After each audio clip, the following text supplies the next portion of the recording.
Good morning, Life Pastor Kyle. The journey to a winning anyway life, and I'm your host for all things winning. Good morning. It's a good Friday morning. Things are happening. Life is good. You got to keep moving. Listen, I'm excited and glad. Good morning, Lady Geraldine Sanders. Good to see you. Tawanda Jefferson, make it happen, girl. Proud of you. Solomon Paul, morning, sir. Manny Saeed, good morning. Hey, y'all, it's going to be a good one today. We're going to talk about something we need to talk about. Somebody shout real talk. Come on in as you come in, hit that like a love button. Good morning, Deja Young. Good to see you and the Young family. Tisa Collier, good morning. Hope y'all are having an amazing day. As y'all know, we got a good report yesterday. In her mind, it's one thing, but the reality, when they say real talk, it means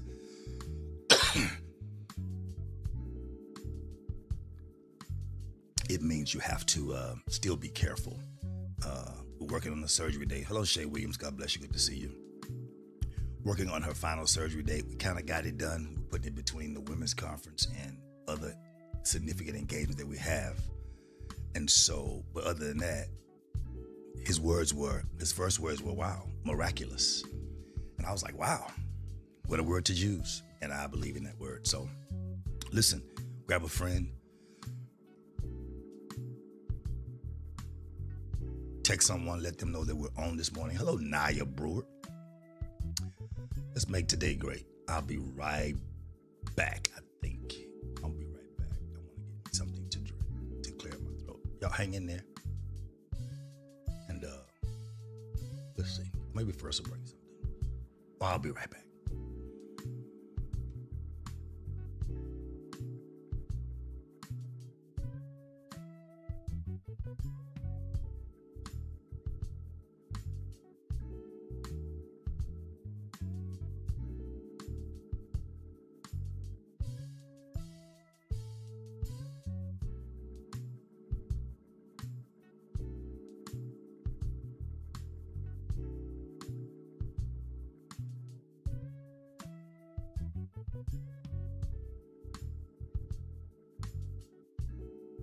All right, we're back.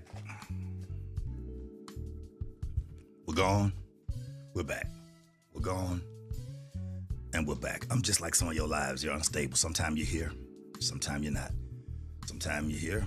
Sometimes you're not. Here it is, though. Today we're here. Y'all ready? Have an amazing time. I got a water. And my wife will be mad because I got it in a bottle. But listen, say good morning, everybody. I missed people. I missed people. Let me go back. I see Tisa Collier. I see Tawanda Jefferson, Deja Young. I see you real talk. What it is. Brittany Long, good morning. Shay Williams said good morning. Nah Brewer.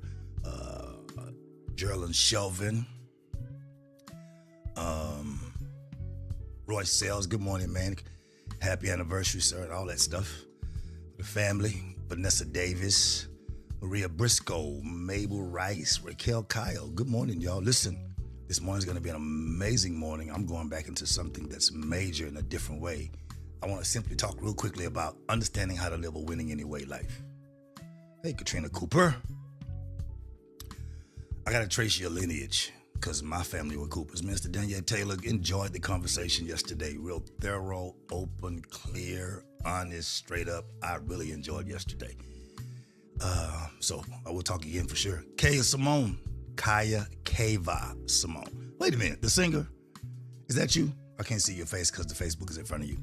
Sidney Morris, Manifestation Day, Reverend. I'll see you in a bit. Kenneth Davis, good to see you. Angela Francis, God bless you. Listen, let's talk this morning real quickly because I know we got a long way to go and a short time to get there. I want to talk about understanding how to live a winning anyway life. It's kind of my thing, but I want to talk about it this morning because y'all know my brand. Y'all know it's been here now over 10 years. I've done so many things with it. There's been free coaching on here for 10 years. If you have not learned how to win, it's because you have not applied yourself. I've been consistent every Friday morning. There's been no charge, no subscription or anything, which that may change. When I start producing six-figure clients again, it'll totally change, because then people will take the value in the time. Hey, old First Lady, good to see you this morning. And today she gets to drive herself for the second time to work, and she's excited about it. I know she's overly excited. Not really. But I want to deal with this understanding how to live a winning anyway life. And the reason why I want to deal with it in such a manner is because life does not always go according to what you plan. My mouth is dry. I don't know if I slept hard or what the deal is. I didn't have any water. Life does not always go according to how you plan it. And that's not a flaw in the design of your life. It's actually by design. It's not supposed to go like you plan it all the time. Because every person in this life has faced or is facing something that did not go the way they thought. Are y'all with me? And so if someone's facing something that didn't go the way you thought, that means that plan fell apart. Hello, callers. The plan fell apart. The relationship ended. The job disappeared. Or the dream turned into a nightmare. But all of those things in life, there's a question that every one of those issues ask you, and they ask in silence. And all of them ask the exact same question. Once you've had a dream turn into a nightmare, once you've had a job disappear, once you've had a relationship that ended, once the plans fell apart, once things didn't go the way you thought they would go, every one of those questions, hey, Vanessa, would ask you the exact same thing. And the question they would ask, if y'all ready, say ready, and then we'll just go on through the lesson. Say ready. Give me a chance to swallow something right quick here. Let's connect. Type ready. Let's see where we are. And I promise you, you're going to enjoy where we're going, because it's going to be something that actually prompts you for what's next. I see you. Every one of those questions, every one of those failures. I see you, Tawanda. See you, Brittany. See you, Geraldine. See you, Mabel. Every one of those questions asks the same question at the end of it. And the question is, do you still have what it takes to win? Hey, Tasha Jacobs, good to see you. Do you still have what it takes to win? And your answer should be yes. It really should be yes. And if the answer is yes, it should be yes, but not in the way most people think. Understand this. Winning is not reserved for perfect circumstances or perfect people, Naya. Winning is not reserved for perfect circumstances or perfect people. Winning is not what you get as a result of being perfect. It's not saved for people who had the right start, or people who have the right connections, or people who had the right breaks in life. A winning, this is my thing now, a winning anyway life is about choosing to rise. Winning anyway life is about choosing to grow, Maria. A winning anyway life is about choosing to prosper in spite of setbacks. Choosing to prosper anyway. Watch this. Choosing to prosper in spite of the setbacks, not after them. A lot of people think faith and everything is what you do after. No, it's what you do through it, in spite of it. It's winning anyway is a decision and a mindset that you make before the storm passes. Not when the sky is clear. It's a choice you make it's a mindset you have in the storm. And today we're going to quickly, hey Charles, good to see you. Today we're going to quickly walk through some principles that will transform your life in the next 30 minutes or less. They'll transform your way of seeing yourself. You gotta stop seeing yourself so weak and so cheap and so vulnerable and so desperate. You gotta stop seeing yourself that way, because you'll make choices from that you can't recover from. We're gonna walk you some principles real quick that'll change how you see yourself. I wanna also help you change how you see your setbacks. Lastly but not least, I wanna change your story. I want to change how you tell your story. You don't tell your story from a sad, broke down, let down, woe is me place. You tell your story from a place that says, no matter what happens in life, I win anyway. By the end of this session, I hope that you'll have the framework that you need in your life to win in every area of your life, especially when life is not agreeing with you or cooperating with you. You'll still know I'm a winner. And if you desire to win in life against all the odds and circumstances, this is the lesson you want to be on. So how do I do it? Hurry up, get to it. I'm glad you asked. Here's how I do it. I have to refine what winning looks like to me. I have to change what winning looks like. I have to stop. Hey, Aaron, I have to stop. Hey, Renika, good to see you. I have to stop letting winning look like something everybody else has made it for themselves. Yeah, winning is a car and winning is a house. All those things are wonderful, but that's not what winning is to me. Winning is good sleep for me. Winning is my wife got all the bills paid. Winning is the blessing of the Lord overtaking me when I'm not paying attention. That's winning for me. Winning is having a successful church. Winning is coming through a pandemic and still doing well. Winning is having the money to pay all our bills at church and at home, and then still maintain all ministry needs and maintain everybody and help other people grow. Winning is what you're going to see Sunday morning at the end of our Super Celebration on this coming Sunday morning. I want to tell you, we're not live on Sunday morning. We may do something like we did last week. Don't miss church on Sunday. Okay, I'm back to number one. Redefine what winning looks like to yourself. Stop looking at Instagram and comparing your life to somebody else's online. Got it? Good morning, DeQuan Thomas. Most people were taught that winning means reaching the finish line first, or it means promotion, or it means getting the award, or it means the applause or the milestones of life, or being the first. That's not even true in Uno. In Uno, is to be the last one, or the first one to say Uno, but the first one with no cards. Okay, playing Russian roulette, to have a gun and spin the gun and shoot. You don't want to be the first one to get that. That's not what winning is. And when you make those things what you call winning, then you are mishandling your own life. Hey, Andrea Thomas. Because if you're counting up milestones, awards, promotions, and things you've done and trying to influence people to connect with you based on what you've done, and you live off of what you've done, not who you are, that's not winning. That's called scorekeeping. You're keeping score in your life, not winning. Because scorekeeping will destroy you, literally. Because you'll keep trying to add to your score while not adding to your life. Is anybody here with me? Are we getting this right? We together? Listen, Maria, winning is a process to progress with purpose. That's what winning is. It's a process to progress with purpose. It's not just about what you can achieve. It's about who you are becoming in the process. Who are you becoming through the real process? Are you repeating the same cycle on a different level? Are you doing the exact same thing you did years ago, just with different amounts of money? You're in a different tax bracket, different age bracket, but same mindset. No. Winning is about who you're becoming in the process.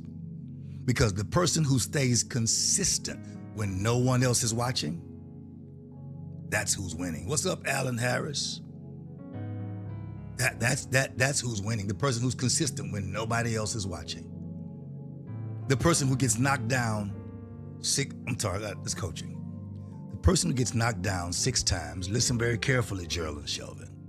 The person who gets knocked down 6 times, but stands up on the 7th anyway, they're winning.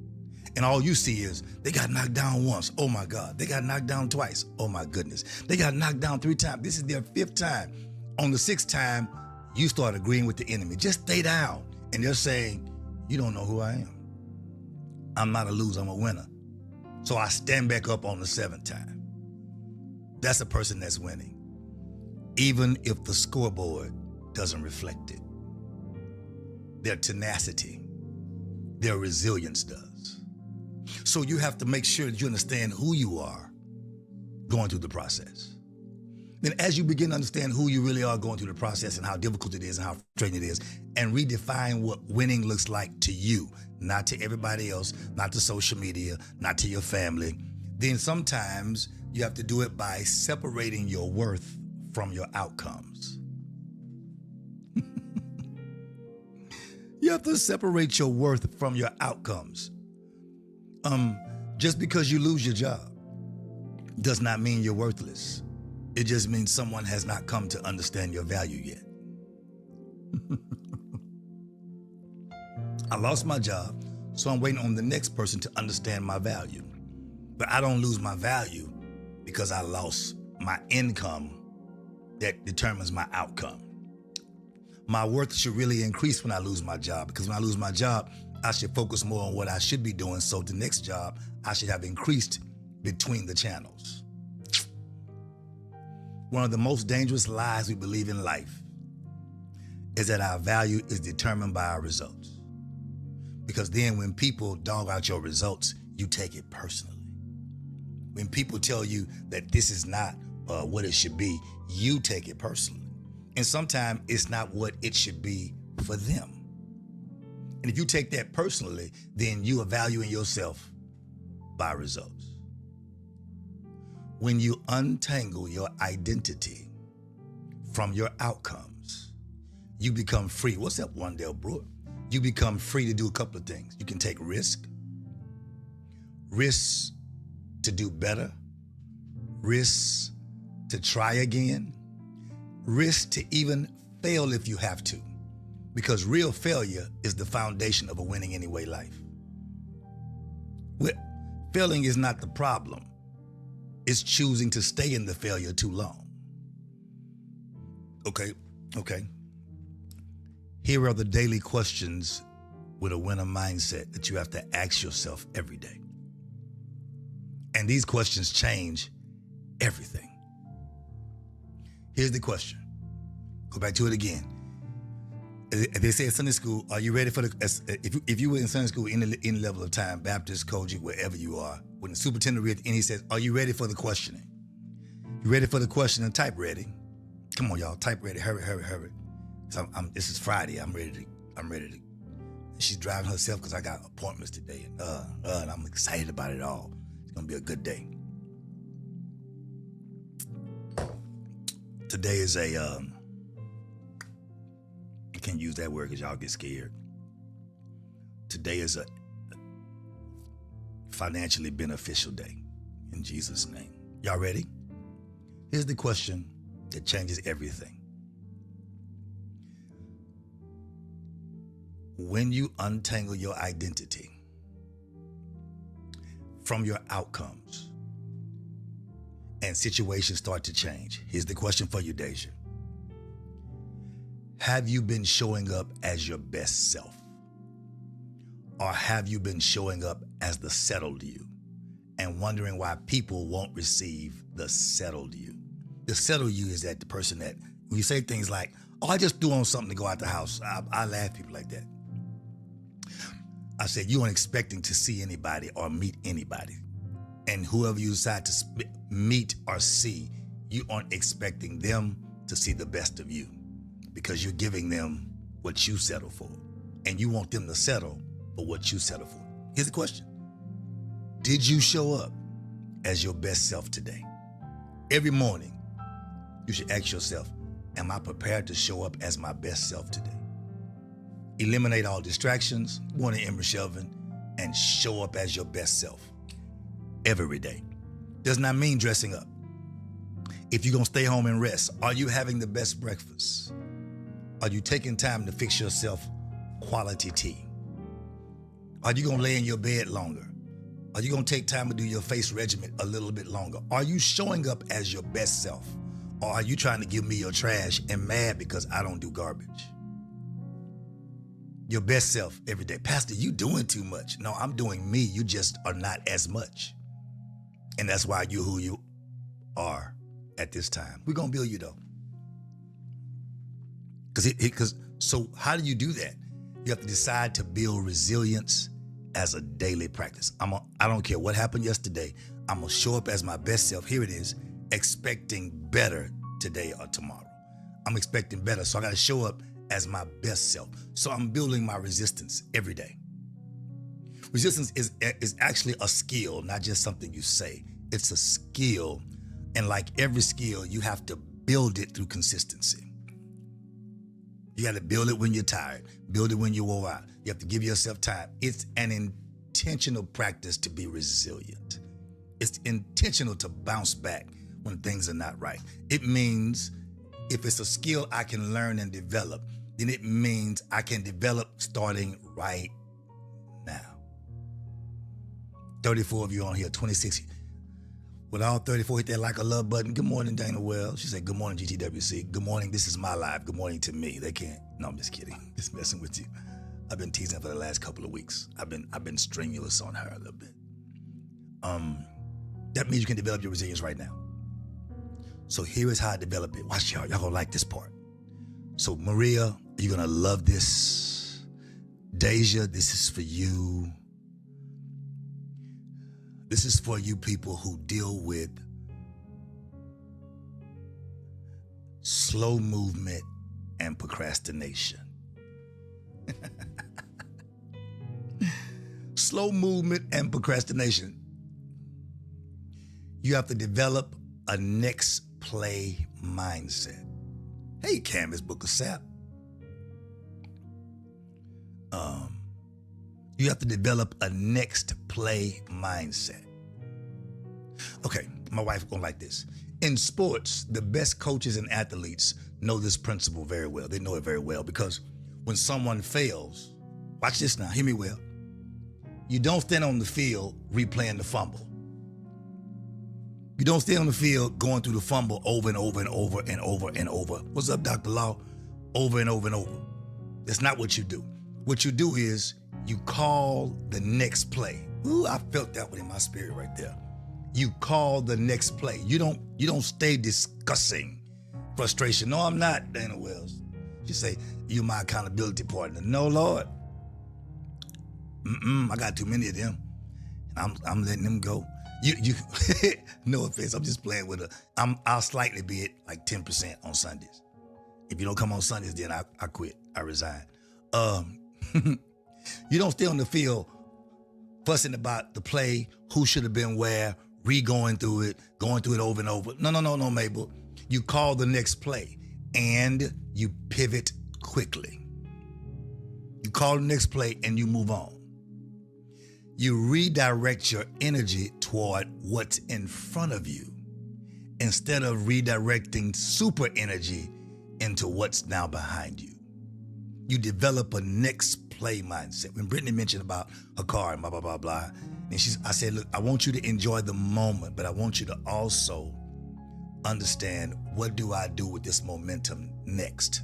Here's where it comes in discipline. You cannot, because you bought a car, now go buy a house and $10,000 worth of land and clothes and everything. And then when the bill comes, you can't afford it all. No. You must take the time to bask in the car. Enjoy it.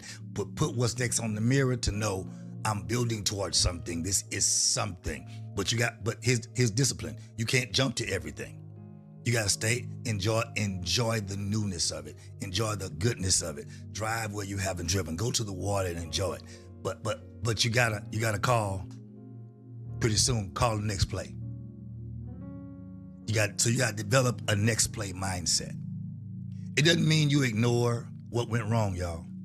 You don't ignore it because you have to deal with things that keep going wrong. You have to deal with the same process that goes wrong. You got to deal with it. But now ain't the time to deal. Now is not the time. Now ain't the time to deal with it.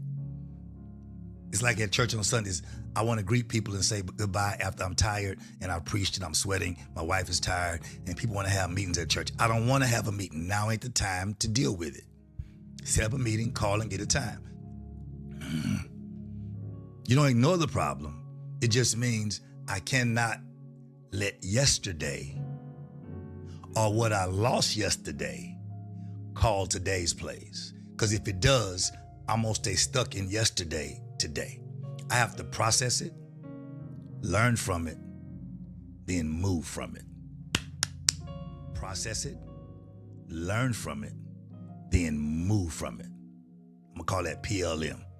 process it, learn from it, then move from it. And when you do that, what you'll do is you will eventually learn that you are protecting your energy. How do I protect my energy? Easy.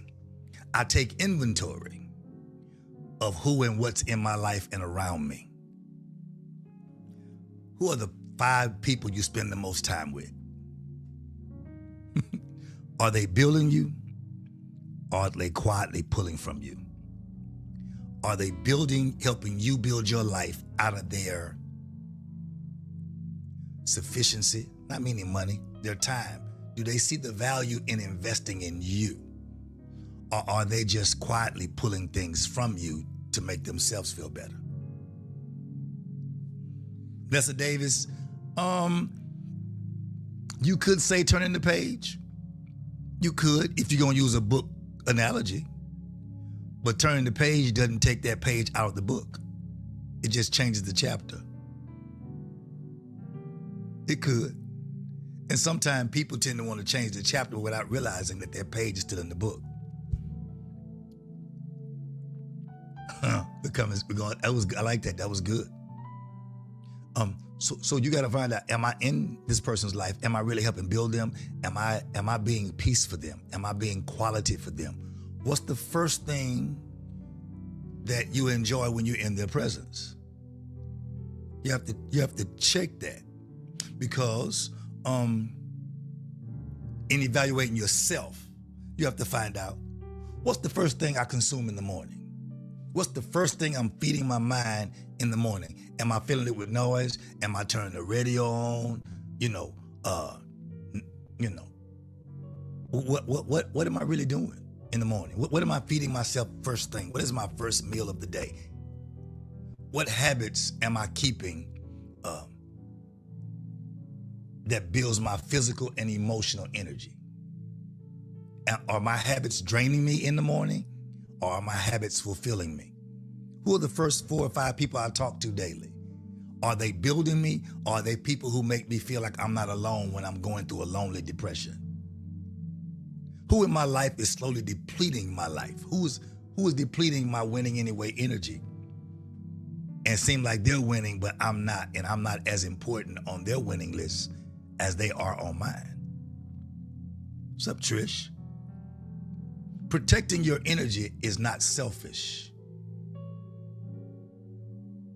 Protecting your energy around you and in you is not selfish. Trish, I'm glad you're here. Protecting your energy is stewardship. Oh. See, I'm seeing things differently now than I saw when I was 35. Protecting your energy is stewardship. It's not me being selfish. I'm not separating myself. I'm just redirecting where my energy can build. So how do I really get past that? After I begin to protect my energy and realize it's stewardship, then I have to reevaluate the things I've been through in my own life. I'm stuck on evaluation. I'm stuck there because we tend to move without evaluating our life. We move based on what people tell us. We don't move based on what we have dreamed. If your revelation that you get from me comes into the dream I had for myself, then I can agree with you. But your revelation, now, I'm a pastor, so I will have revelation you won't have. And my job is to give you revelation about what it is you are dealing with or where you are, so you can properly evaluate if it's really for you, or have a option to evaluate it based on what you know and what you feel and what you think and the wisdom, and you can get the best outcome of the situation. But if you come to tell me something that does not agree with my dream, my goal, my vision, then I have to stop and hold your evaluation or revelation at arm's length until I can process it to the point that it's what I need and not really what you want for me that may not be on my level. Yeah, Geraldine, it is. So protecting your energy is stewardship, not selfishness. So I have to then decide, I have to reevaluate everything I've been through, because I thought everything I went through was my excuse. And until I evaluate me, I'll make what's an excuse a bigger excuse as life goes along. I'll learn to manage my excuse. I'll learn to testify about my excuse. I'll learn to draw people with my excuse when really it's supposed to be my testimony. Testimony and excuse are the exact, if something happens in your life, you make it a testimony, you make an excuse when it should be a testimony. They're the exact same story from a different place of motive. One, you're giving encouragement. The other one, you want attention. That was so clear to my head just now. You give excuse because you want the attention, or you want the grace for not doing your best, for not applying yourself. Versus the testimony is, I'm grateful for where I am in spite of it, and if God can do it for me, he can do it for you. Can you have both? No, because double-minded man is unstable. You can't be trying to encourage and be manipulative at the same time. You cannot. You have to be authentic. And people know when you are not authentic because you struggle to tell what you call your story. So here's the hardest principle, but the most powerful. The hardest, but the most powerful. Maria, is to find the win. Okay, you gotta look at your whole life. Just go back like 10 years and write down some things you've been through. Leave space. Give y'all some homework. Write down 10 things that stand out in your life in the last 10 years or 20 years. If y'all minds are good, I can do it, 20 years. Write them down and leave space and time. Space, space, space, space, space. And then here it is. Here's your homework that can transform your whole life if you're mature in your faith and in your spirit. Go find the win inside your loss. Y'all should see for that one. I'm gonna put the banner up. I'm gonna put the banner up right now. Where's my banner? Here it is. There it is. Go to Cash App. Go to Cash App. Just go. I'm gonna tell you that. I'm gonna be very bold. I'm gonna tell you. Go to Cash App. Right there. And if you forget it, go to it's my Instagram name, $ Life Pastor Kyle. Here's the transition part right here. That's a beast. Here it is right here. Here it is. Find the win inside the loss. Hey, Rebecca Rushing. Find the win inside. Now everybody's, I was busy. I didn't hear you, Pastor. No. Find the win. And I didn't say give nothing major. Go sow something for this right here. Sow $5, sow $7, sow $8. And then when you sow in the theme line, say what you're believing for. Say what transition you're changing. My insecurity, whatever, my divorce, whatever. Find the win inside the loss. It is the hardest principle, but the most powerful, because you have to look at the loss and then tell yourself the truth about how the loss became a loss for you and you didn't benefit from it. What were you not prepared for? What did you not do? And if you didn't prepare for it and was not ready, what did you learn from it? If you didn't learn from it and you didn't benefit from it, then the question is, were you just merely existing or were you hanging around? You wasn't really purposed there. Because here it is. This lesson will require you to do something different that feels real off. Because even in pain, are y'all here? It will require you to look for the gift. While in pain, it will require you to look for the gift. When men first went in the hospital and they were very, very intrusive, just very, very, it's crazy. And when she didn't have anesthesia, needed one small procedure, she was crying and she started to, like she was screaming under her breath. And watch this. I said, can I come hold your hand? She said, no. She wanted me to keep looking at what they were doing. I said, no. I went to hold her hand. And after that, when we got ready to leave, she just kept holding my hand. After the pain was over, her touch of me was very different. Her rubbing my hand was different. Rubbing my face was different. One, because the devil had told her she was leaving and that I'd be left alone. The other one was because she said, my perfect husband. She realized, wait a minute, all the stupid stuff, I'm gonna say it like this myself. This how I preach, because I ain't scared, because y'all insecure, I ain't. All the stupid stuff he done all these years, I wouldn't want anybody else to be with me through the situation because he knows me inside and out. And if somebody was here, they'd be here tripping or be on the phone outside talking, trying to get attention. Instead, he's by my side. And I said, my only problem was I could not remove the pain. And everyone who called me that day or text, how are you? I freak out. When I hear that, how are you? It would freak me out because my mind said, I could not remove her pain, and she was severely in pain. When she got through, I started realizing that you don't realize some things until you're able to look for the gift in the pain. On both sides, my side, we talked about it, my side and her side. It's like, what the world? It's hard. It feels off because it seems like you should just deal with the pain. No. This is the most powerful principle how you win. Why you have to look for the win in the loss. Hey, Andrea Clifton, you have to look for the win in the loss. You have to look for the gift in the pain, because every setback carries a lesson. Every failure holds a seed. Here it is, Trish. Every setback carries a lesson. Either a lesson that tells you that you were not prepared, you were not ready, or your faith is not intact, or you're not solid. Every failure holds a seed. It's a seed to win after the failure. You got it? Come on, Canvas. But you never find it if you're too busy mourning what you lost. Donna, if you're too busy mourning what you lost, in mourning, if you're too busy going through it and getting the attention, you'll never ask, what lesson should I be getting out of this? You got it? Dr. Patrick Baptiste, God bless you. You'll never find out, what should I be learning in this lesson? So you have to, so here it is. Here's again. You have to rethink failure as a moment. This is so good. Not a verdict. Because my wife had a verdict in her mind that she's rubbing my hand like, he gonna leave here. I'm gonna leave here. I'm gonna leave him. Will he be okay? Who he gonna be with? And it wasn't like, oh, who gonna get my husband? No, it wasn't like that, boo. It was a life moment. And a life moment is he gonna be okay? Watch this. Out of all our arguments, I don't remember neither one of our arguments. Because the pain erased the argument and began to seek for the gift of care. Will he be okay? I love him so much. Out of all the dumb things he's done, I love him. I'm saying that myself. She didn't say that. I'm saying all the dumb things he's done, I don't want to leave him by himself. I don't want to leave him, and I don't want to deal with this, and this could be my last. No. You have to rethink failure as a moment, not a verdict. It's a moment. It's not a verdict.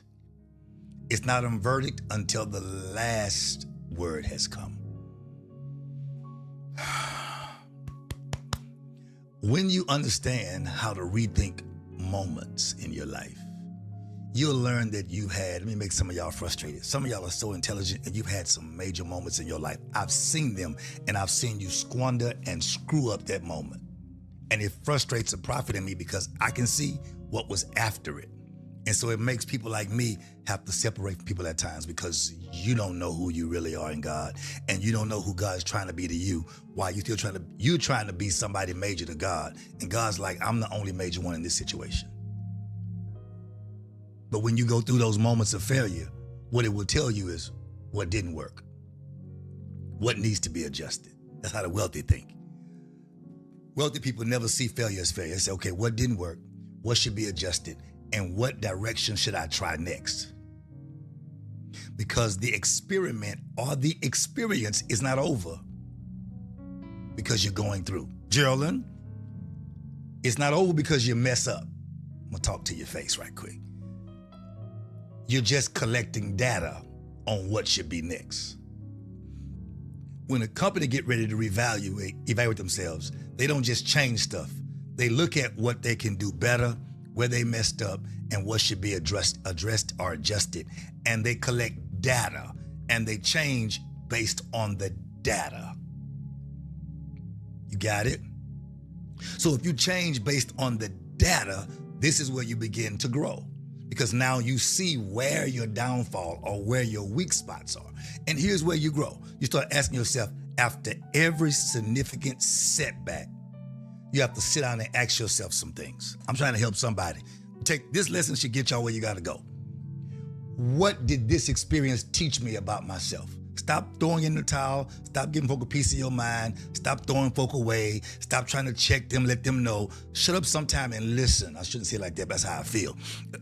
What did this experience teach you about yourself? Because you should apply it to yourself every day. Stop applying it when you want to apply it to everybody else and not to yourself. Sit down with yourself after a setback and sit down and take a glass of tea and say, what did this thing teach me about myself? I have a bad temper. I talk too much. I don't listen. I don't hear what's being said when I get frustrated. I do the very thing that I was told not to do. And then I expect people to hear my excuse of it. And when they don't talk to me and say, I'm done, or don't talk about it, give me a minute, now you feel rejected. You're creating a problem yourself out of your own insecurity. I have these words, 2 words for you. Fix it. Question number 2. Ain't no wisdom, Deja. I told her about that. It's application time. She tried to be all deep. Good wisdom, sir. No, application time. Because a lot of folk got notebooks and computers full of wisdom and dumb as a box of rocks. It's application time. You got to apply some stuff now. There's a pill called Mago 7 that'll clean you out. I know who takes Mago 7 days a week. You can't take Mago 7 days a week and be in my presence and walking around all day having fun, playing baseball, playing football, jumping and running, going to the store, going to the mall, and be overweight. Won't happen. I know you're not taking the medication. You just have it on your shelf. Not to you, Deja, just saying that's how people are. And those who know what Mago 7 is, you can't do the 7 days. You can't do 7, 6, 5, 4, 3, 2, 1, and be walking around having fun, jumping and running, going to the mall, going out to eat, and still be gaining weight. Not with Mago 7, you can't. But if you are doing that, I know you're not taking the medication. Okay. Question number 2. What did the failure reveal about the way you approach challenges? Do you approach it by over-talking? Do you approach challenges by being frustrated? Do you approach challenges by being angry? Do you approach challenges by shutting down? Do you approach challenges by walking away? Let me tell you something dangerous. If there's an issue on the table and you walk away, where Trish at? Where Trish? One of the major meetings me and Trish had years ago. Remember this, Trish? In the middle of the meeting was going. It was hot. It was a heated meeting, blah, blah, blah, blah, blah. Remember that, Trish? It was years ago. She's so mature right now. That's why I just love her now, because I remember when she wasn't mature at all. She was just, remember that, Trish? In my office. And she said, and she made this thing, she went, and I said, Trish, you done? You through talking? You done? She said, I'm through. I said, fine, you can leave. Bye. I'm done too. Remember that, Trish? That was so funny. I said, bye, you can leave. I'm done. Because here's the deal. When you get done, I'm no longer going to take time to invest in you at all. I'm going to release you with your doneness. What does your failure reveal to you about the way you approach challenges? Thank you, Trish. Let me use your testimony. I see your growth. I am so proud of you. She said, you sure do, LOL. Be nice, Trish. It's my life. Be nice. That's an inside joke. She said, boy, God, come on. Don't start preaching now. Wait till Sunday. We're going to act a fool Sunday. I'm just telling y'all now. Don't miss church Sunday. We got a surprise for y'all in the church. Those of you didn't come Wednesday. Don't nobody tell nobody. Just come on Sunday. Here's where you grow. What did this failure teach you about yourself? Number 2, what did it reveal to you about how you approach challenges? When a challenge comes, do you shut down and disappear? Because I'm of this nature. If you disappear, I'm Casper. I turn into Casper. You disappear, so do I. Okay, bye. Because if you don't, in your frustration of failure, if you don't think enough about me to not leave me in Wonderland, then I stop thinking anything about you because you don't understand the value of having me in your life. So I have to now decrease my time and value with you because you don't understand you, don't mean you don't understand me. Communication, conversation. What you becoming? Get my book. That's a plug. Question number 3. How did this failure make you stronger for what's to happen next? Or are you just repeating the same cycle in a different session of your life? See, Those questions will make you wonder about yourself. And then, Trish, watch this. You're going to love this. Here's the decision that changes everything. I'm going to leave you with this truth. We're going to be done.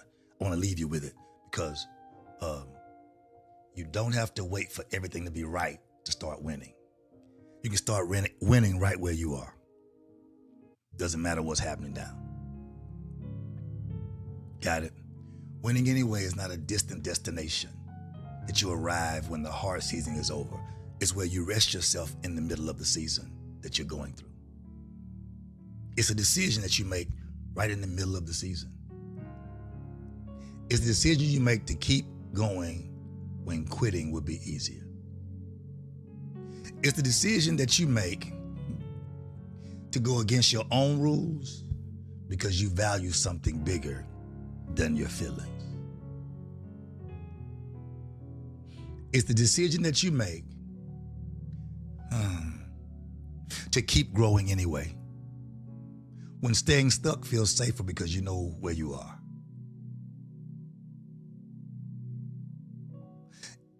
It's the decision that you make to keep believing in yourself when doubt is loud.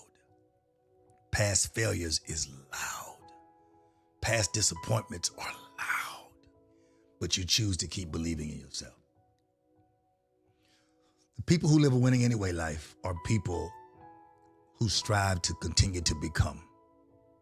They're not people who avoid struggle. They're people who face it. They're the ones who look at Vanessa. They're the ones who look at the struggle and say, even though I'm in a struggle, this is not the end of my story. That's when you train your resilience like a muscle. And you refuse to let the loss be the final word. You refuse to let the loss be the final word. And that means, Mabel, your circumstances don't get the final say. You do. When you say, I'm gonna grow anyway, I'm gonna go past it anyway, I'm gonna see what's next anyway, your struggle does not get the final word. You do. So I wanna leave you today. I wanna leave you with this settled in your spirit and settled in your mind. Not a slogan about winning, not a hashtag. I wanna leave you with a conviction.